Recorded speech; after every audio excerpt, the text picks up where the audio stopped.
The world of the hippies certainly seems seductive, full of flowers, colors, music, and love. The flower people, the hippies call themselves, as opposed to the plastic generation of square or straight society. The products of the richest, most highly mechanized country on earth. They want to forget it all for the brilliant visions of a simpler life, glimpsed under the influence of drugs.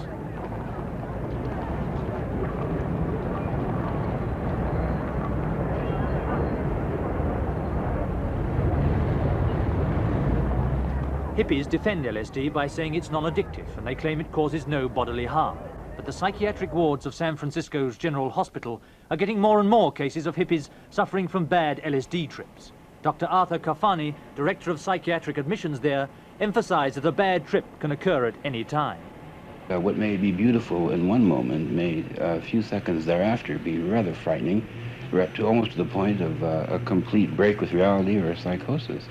And this hardly squares with my concept of beauty, or I think anyone else's, to be acutely so frightened that one has lost control of oneself.